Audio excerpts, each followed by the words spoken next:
अस्सलामुअलैकुम। Aamir Liaquat TV anchor से एक सियासतदान कैसे बने? रुकन कौमी असेंबली डॉक्टर आमिर लियाकत 51 साल की एज में इंतकाल कर गए। आमिर लियाकत हुसैन 5 जुलाई 1971 को कराची में पैदा हुए। उन्होंने अमली सहाफ़त का आगाज़ दाई मिल्लत से किया था। आमिर लियाकत ने सियासत में कदम मुतअद्दिद कौमी मूवमेंट से किया और वो पहली बार MQM के टिकट पर ही रुकन कौमी असेंबली मुंतखब हुए थे।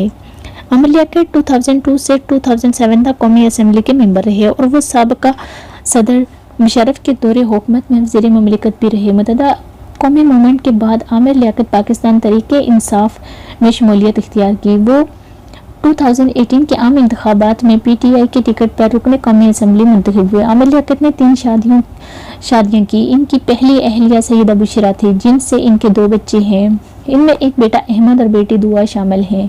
2020 में बुशरा ने आमिर लियाकत से इलादगी की तस्दीक की। आमिर लियाकत ने दूसरी शादी की तस्दीक 2018 में की थी। इनकी दूसरी शादी तूबा अनवर से हुई थी, लेकिन ये शादी भी ज़्यादा टाइम चल ना सकी और तूबा ने फरवरी 2022 में आमिर से इलादगी की तस्दीक कर दी। फरवरी 2022 में आमिर लियाकत ने तीसरी शादी दानिया शाह से की, लेकिन 3 माह बाद ही दानिया ने भी तनसीह निकाह का दावा दायर कर दिया। आमिर लियाकत हुसैन ने इस दुनिया को हमेशा के लिए हैराबाद कर दिया है। गुज़श्ता रात इनको हार्ट पेन हुआ और हॉस्पिटल जाने से इनकार कर दिया। वो सारी रात कमरे में तकलीफ में रहे और एक बार तो इनके रूम से चीखों की आवाज़ें भी आईं। फिर सुबह जब इनके रूम का दरवाज़ा तोड़ा गया तो पता चला कि वो अब इस दुनिया में नहीं है। Welcome back to amazing world viewers. आज मैं आपको आमिर लियाकत की मौत के बारे में बताऊंगी कि आमिर लियाकत की मौत किसी साजिश का नतीजा है या फिर आमिर लियाकत हुसैन जो पाकिस्तान से जाने का ऐलान कर चुके थे, तो ऐसे कौन से हालात हुए जिनकी वजह से इनको दुनिया से जाना पड़ा। आमिर लियाकत हुसैन की जायदाद का हकदार अब कौन होगा और इनकी मौत से सबसे ज़्यादा फ़ायदा किसको हासिल होगा। पाकिस्तान मीडिया में एंटरटेनमेंट की बानी गुज़श्ता 14 ईयर से खुसूसी रमज़ान नशरियात की रवायत डालने वाले आमिर लियाकत हुसैन आज हम में नहीं हैं। इनके प्रोग्राम्स को हर TV चैनल ने फॉलो किया। पाकिस्तानी मीडिया की तारीख साज नशरियात में सलाम रमज़ान, रहमान रमज़ान, मेहमान रमज़ान, पहचान रमज़ान, अमान रमज़ान, पाकिस्तान रमज़ान और पाकिस्तान रमज़ान जैसी कई रमज़ान ट्रांसमिशन करने वाले एक टैलेंटेड पर्सन थे। 2018 में एक्सप्रेस मीडिया से नशर होने वाले पाकिस्तान रमज़ान ट्रांसमिशन से ये सिलसिला स्टार्ट हुआ और फिर इसने पूरी दुनिया में आसमान की बुलंदियों तक छुआ और पाकिस्तानी तारीख में रिकॉर्ड साज कामयाबी हासिल की। डॉक्टर आमिर हुसैन वो वाहिद शख्सियत थे जो पाकिस्तानी मीडिया में इंतहाई शोहरत के हामिल थे और उन्होंने TV चैनल पर बड़े बड़े ओहदों पर काम किया। वो एक्सप्रेस मीडिया में बतौर सदर मुंतखब रहे। ग्रुप एडिटर, मजहबी उमूर के फ़राइज़ भी सर अंजाम दिए। आमिर लियाकत की वजह से शोहरत इनके दीनी मसाइल और इनके हल पर शोराए आफाक प्रोग्राम में आलम ऑनलाइन रहा, जो बाद में आलम और आलम ऑन एयर के नाम से भी पेश किया जाता रहा। आमिर लियाकत हुसैन पर बहुत से इल्ज़ामात भी लगाए गए। आमिर लियाकत बहुत ही कंट्रोवर्सी का शिकार रहे। इनके बारे में ये कहा गया है कि वो रमज़ान में दीन के नाम पर बेहुदगी फैलाते हैं। वो TV प्रोग्राम में नागन डांस भी करते रहे और बहुत सी एंटरटेनमेंट के लिए बहुत सी अजीब व गरीब हरकतें भी करते रहते थे। लेकिन इस बात से कोई भी इनकार नहीं कर सकता कि आमिर लियाकत हुसैन ने पाकिस्तानी अवाम को एंटरटेन भी बहुत किया। आमिर लियाकत हुसैन के वालिद का नाम शेख लियाकत हुसैन था और वो भी कौमी असेंबली के रुकन रहे और 1994 में उन्होंने मुतहदा कौमी मूवमेंट में शमूलियत इख्तियार करने के बाद नशिस्त भी जीती थी। वो भी आमिर लियाकत की तरह एक जज्बाती सियासतदान थे और अपनी जज्बातियत की वजह से वो भी बहुत ज़्यादा फेमस रहे।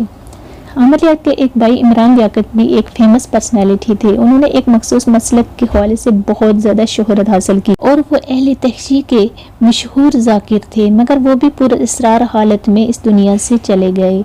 आमिर लियाकत 2002 में कौमी असेंबली में इंतखाब में हिस्सा लिया था और कौमी मूवमेंट की सीट से इलेक्शन भी जीता था और 2007 में कौमी मूवमेंट की रुकनीत और मजहबी उमूर से इस्तीफ़ा भी दे दिया था। 2018 में PTI में शमूलियत इख्तियार की और वो इस टाइम भी रुकने कौमी असेंबली थे। आमिर लियाकत ने पहली शादी सैयदा बुशरा इकबाल से की, जिससे उनके 2 बच्चे थे, लेकिन 2020 में ये शादी अपने अंजाम को पहुंच गई और दोनों के दरमियान तलाक हो गई। 2018 में पाकिस्तानी मॉडल और अदाकारा सईदा तूबा से आमिर लियाकत की دوسری شادی ہوئی جو کافی زیادہ کنٹروورشل کا شکار رہی۔ سعیدہ طوبہ رمضان ٹرانسمیشن میں عامر لیاقت کے ساتھ بطور میزبان بھی نظر آتی رہی، مگر یہ شادی صرف 2 ایئر ہی چل سکی اور فروری 2020 کو طوبہ نے بھی عامر لیاقت سے خلا لے لی۔ پھر 5 فروری 2022 کو عامر لیاقت نے لودھرا سے تعلق رکھنے والی سیدہ دانیہ شاہ سے تیسری شادی کر لی۔ یہ شادی صرف 3 ماہ ہی چل سکی۔ دانیہ شاہ وہ عامر لیاقت کی ڈیتھ تک دانیہ شاہ ہی ان کی تیسری بیگم ہیں، لیکن دانیہ نے عامر لیاقت کے خلاف تنصیح نکاح کا دعویٰ کر رکھا ہے۔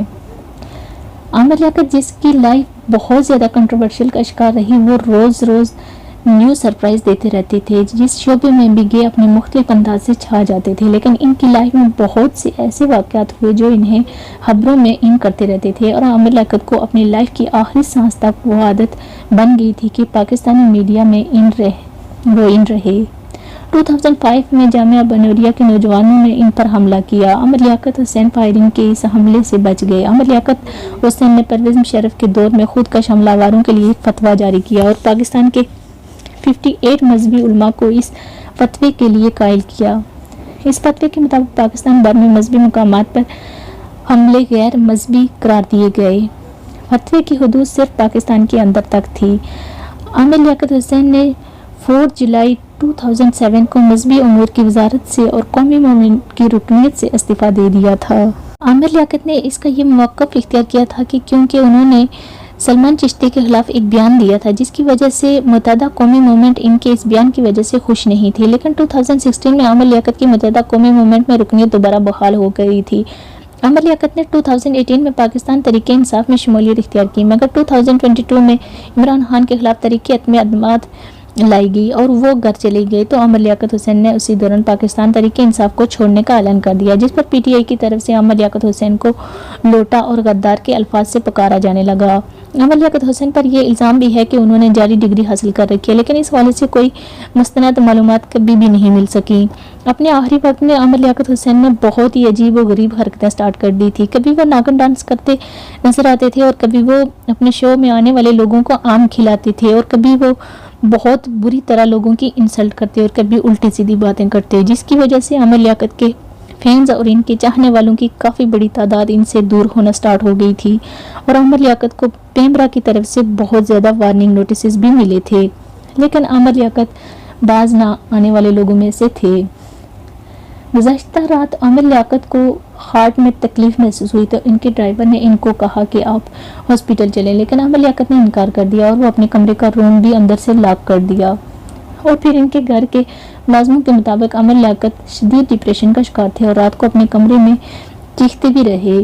صبح جب ناظرین نے ان کے روم کا دروازہ کھٹکھٹایا تو عامر لیاقت حسین دروازہ نہیں کھول رہے تھے، جس پر ان کے دروازے کے کمرے کو توڑا گیا اور اندر جا کر دیکھا تو عامر لیاقت حسین بے ہوش پڑے تھے۔ انہوں نے فوری طور پر ایمبولینس کے ذریعے ہاسپٹل منتقل کیا، لیکن ڈاکٹرز کا کہنا تھا کہ عامر لیاقت حسین جب ہاسپٹل پہنچے تو ہاسپٹل پہنچنے سے پہلے ہی ان کی ڈیتھ ہو چکی تھی۔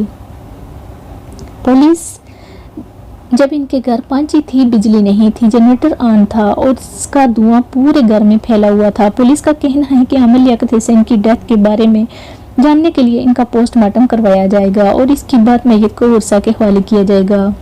عامر لیاقت حسین کے گھر سے شواہد جمع کیے جا رہے ہیں اور ان کے ملازمین اور ڈرائیور سے بیانات بھی لیے جا رہے ہیں، اور پوسٹ مارٹم کے بعد پتہ چلے گا کہ عامر لیاقت کی موت کیسے ہوئی۔ اس سے پہلے کچھ کہنا قبل از وقت ہوگا۔